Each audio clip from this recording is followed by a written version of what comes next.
Most city apartments promise views and sunlight, but in Seoul alone, 300,000 people live where morning never fully comes, in semi-basements and windowless rooms priced up to 50% below market rates. Inside, daylight measures less than a single percent of what is outside, scrambling sleep and warping time itself. Few realize what is traded for affordable rent, or what daily life really feels like without the sun.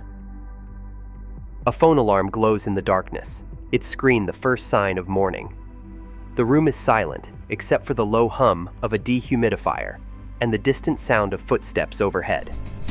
In this Seoul semi-basement, the only window faces a concrete wall, no sunlight, just a faint outline of the alley.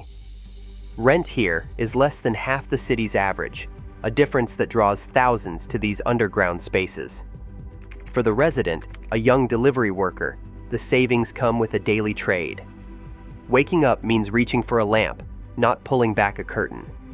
The air feels heavy, still carrying the dampness from last night's rain. A kettle clicks on, and instant coffee brews under the same weak bulb that lit the room before sleep. The clock says 9:30, but the body isn't sure. Without daylight, time drifts. Routine becomes a way to anchor the day. Coffee, a scroll through messages, another check of the weather app. The phone's forecast is the only hint of what is happening outside. In these moments, the absence of daylight is more than a missing view. It shapes everything, from mood to the pace of waking up. With rent 30 to 50% lower than other apartments, Banjiha living promises affordability, but at the cost of losing the cues that mark the start of a new day. For 300,000 people in Seoul, this is ordinary. The morning is a matter of habit, not of light. Daylight outside can reach more than 50,000 lux, bright enough to anchor the body's internal clock. Inside a semi-basement or interior apartment, the brightest lamp usually measures under 100 lux, a difference so large it is hard to imagine until you see it on a meter. For the resident, this means every morning begins in the same dim glow, regardless of the hour. Sleep drifts later, and waking up never feels quite right. Chronobiologists like Dr. Mariana Figueroa point out that the human circadian system relies on strong signals from daylight to set itself. She explains that below 100 lux, the body's clock loses its anchor, and melatonin, the hormone that signals night, lingers far into the morning. The result is a kind of social jet lag. People wake up for work or school, but their bodies are still convinced it is night. Dr. Till Roneberg calls this mismatch a hidden epidemic in modern cities, especially where housing forces people into dim, windowless rooms. The effect is not just about feeling tired. Over time, weak light exposure leads to chronic fatigue, trouble concentrating, and a higher risk of depression. In Seoul and Tokyo, routine measurements in these apartments confirm the pattern.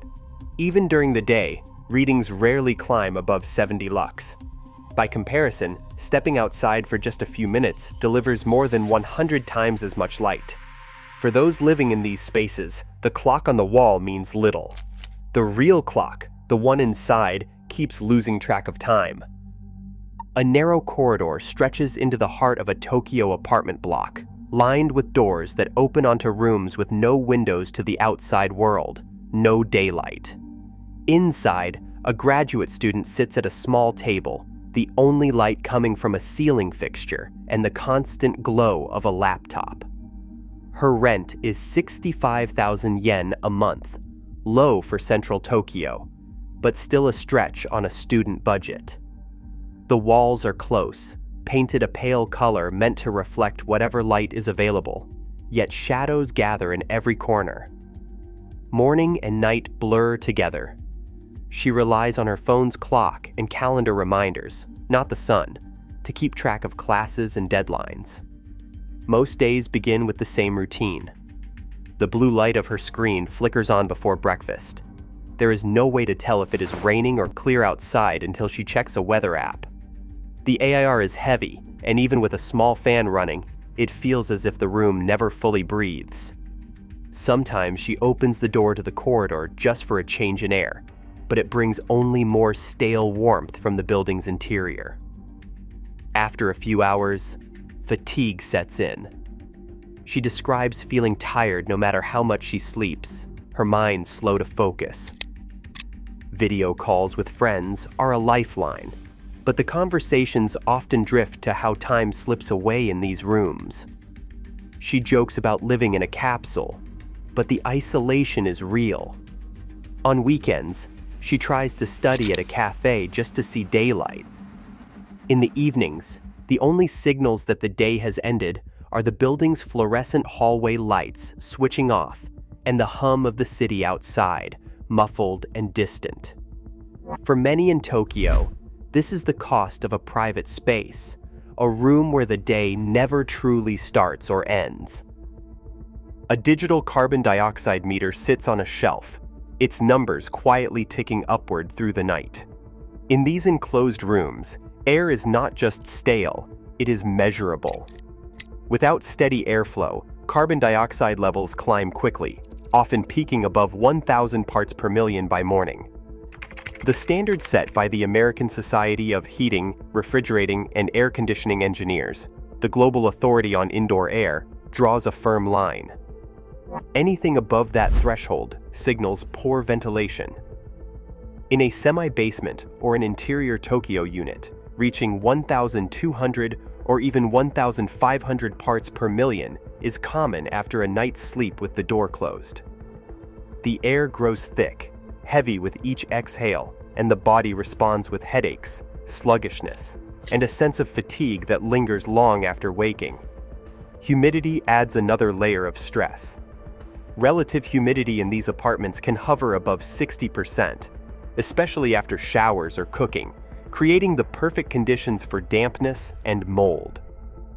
The World Health Organization warns that living in damp rooms raises the risk of respiratory illness by at least 40%.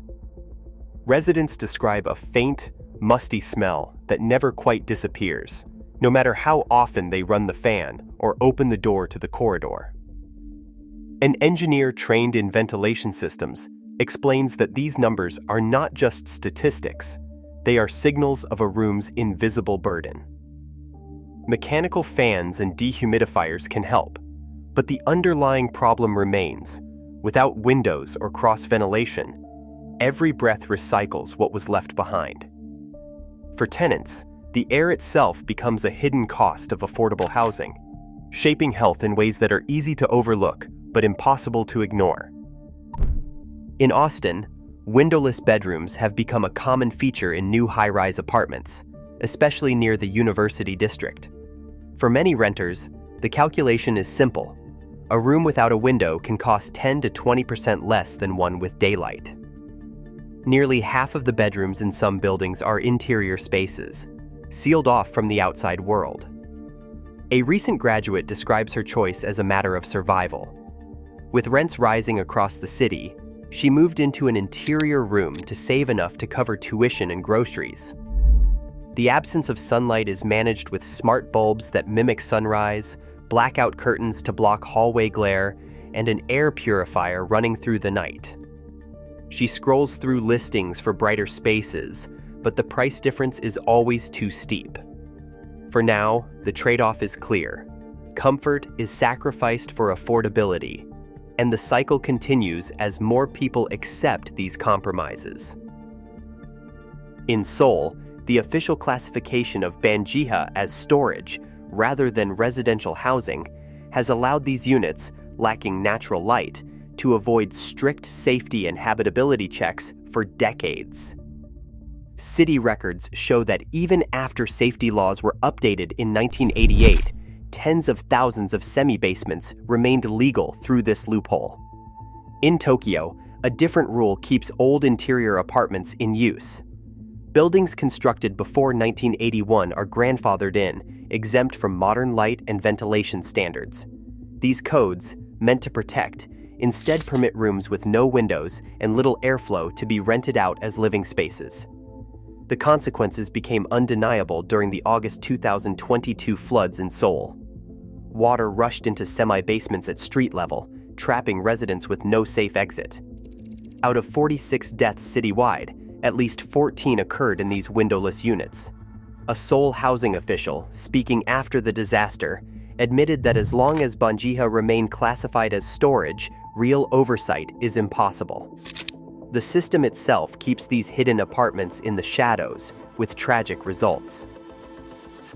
Every year, more cities legalize windowless units to ease housing shortages. But exposure to natural light remains a basic human need, not a luxury. As urban density grows, the real test is whether health and dignity are sacrificed for space. In darkness, the cost is never just economic.